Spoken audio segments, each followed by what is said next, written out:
যেটা হচ্ছে আমার বৈষম্যতা নিয়ে। আপনার ২৪শে আগস্ট আপনার বৈষম্য বিরোধী আন্দোলন করে বাংলাদেশ থেকে ফ্যাসিস্ট শেখ হাসিনাকে দিল্লিতে পালাতে বাধ্য করা হয় শুধুমাত্র বৈষম্য বিরোধী আন্দোলন করেই। কিন্তু আমরা এই আন্দোলন করে কতটুকু সফল বা দেশের আমজনতা কতটুকু বৈষম্য থেকে দূরত্ব কমাতে পারছে আমি জানি না। তবে আমরা বাইকাররা যে সবসময় বৈষম্যের শিকার এটার অস্বীকার করা যাচ্ছে না। কারণ আমার কথাটা হয়তোবা শুনে অনেকে বলতে পারেন ভাই বাইকাররা কিসের আবার বৈষম্য শিকার হচ্ছে? হ্যাঁ ভাই, আমরা বাইকাররা বৈষম্যের শিকার হচ্ছি। প্রতিটা কণে, প্রতিটা মুহূর্তে। আমরা যে বাইকটা কিনি, এই বাইকটার নরমালি মূল্য থাকে আপনার ৳১ থেকে ৳১.৫ লাখ। ও গভর্নমেন্টকে ট্যাক্স দিয়ে এই বাইকের মূল্য হয় আমার ৳৩ থেকে ৳৩.৫ লাখ। হ্যাঁ, আমরা এই ট্যাক্স দিয়ে পুরো ট্যাক্স দিয়ে কিন্তু আমরা বাইকটা কিনি। তারপর আসে আপনার রেজিস্ট্রেশন। আমরা যখন বাইকটা আ রোড ট্রান্সফার রেজিস্ট্রেশনটা করি, ট্যাক্স টোকেনটা নেই। তো ওইখানে কিন্তু কোথাও উল্লেখ নাই যে আপনি বাইক নিয়ে এই এরিয়াতে যেতে পারবেন না। ওইখানে কিন্তু উল্লেখ আছে সারা বাংলাদেশে আপনার জন্য বিদ্যমান। আপনি বাংলাদেশের যেকোনো প্রান্তে আপনি বাইক নিয়ে যেতে পারবেন। এটা আপনার বাইক। হ্যাঁ, তবে সেটা হচ্ছে আপনার সেনাবাহিনীর ক্যান্টনমেন্টে যেহেতু আমজনতা এলাও না সেটা অন্য হিসাব। বাট বাইক নিয়ে আপনি সারা বাংলাদেশ ঘুরতে পারবেন। কিন্তু দেখেন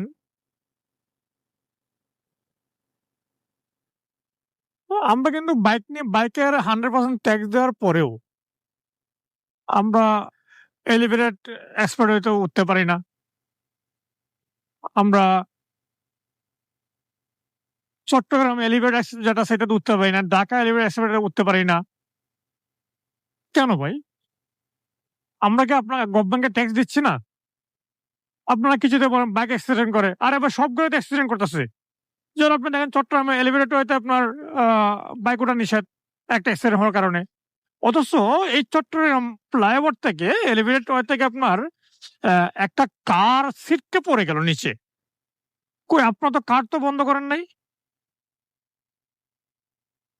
নির্বাচনে ই গাড়িগুলো বন্ধ থাকবে বললেন। ঠিক আছে, থাকবে। কিন্তু আপনার সমস্ত গাড়ি থাকবে ২৪ ঘন্টা নাকি ৪৮ ঘন্টা বন্ধ। আর আমাদের বাইক নাকি আপনার ৭২ ঘন্টা বন্ধ। কেন ভাই? এত বৈষম্য কেন? আমরা বাইকারের প্রতি আপনাদের এত বৈষম্যতা কেন ভাই? এগুলা কেন হচ্ছে? আসলে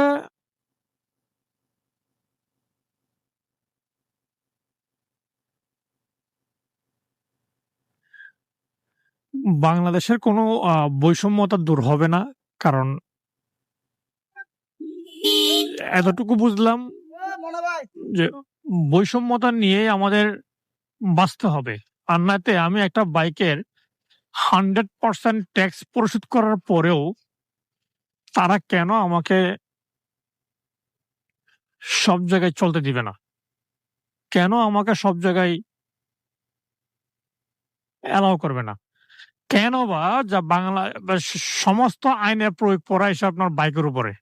আপনি দেখবেন ট্রাফিক, আরে প্রত্যেকটা গাড়িতে হর্ন আছে। কিন্তু ট্রাফিক দেখেন ঢাকা শহরে আপনার শুধুমাত্র বাইকের হর্ন চেক করে যে আপনি 75 পয়েন্ট সেলসিয়াস উপরে উঠলে শব্দ দূষণ হয়। মানুষের ক্ষতি হয়। অথচ আপনার এই যে সিএনজি বলেন, আ কার বলেন, বাস বলেন, অটো বলেন সবগুলো হর্ন তো একই হর্ন ভাই। বরঞ্চ কারের হর্নগুলো পাওয়ার বেশি। ওদের ব্যাটারি বড়, হর্নের আওয়াজটা আরো বড় হয়।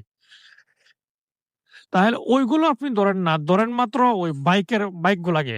সবকিছু মিলে আসলে আমরা বাইকাররা আসলে বৈষম্যতার শিকার হচ্ছি। এই বৈষম্য থেকে আমরা রক্ষা চাই। কারণ আমরা যেহেতু গভর্নমেন্টকে 100% ট্যাক্স দিচ্ছি, তো গভর্নমেন্টের উচিত আমাদের সমস্ত আ আ জায়গায় বাইক চালানোর অনুমতি দেওয়া। এমনকি আ সবার জন্য আইন সমান হওয়া। এটা আমি একজন বাইকার হয়ে আমি গভর্নমেন্টের কাছে একটা রিকোয়েস্ট জানাই। আর আপনারা যারা বাইকার আছেন যদি আমার ভিডিওটা ভালো লাগে বা আমার সাথে সম্মতি হন অবশ্যই কমেন্টে আপনাদের মতামত জানাবেন। কারণ আমরা আর বৈষম্যতা চাচ্ছি না।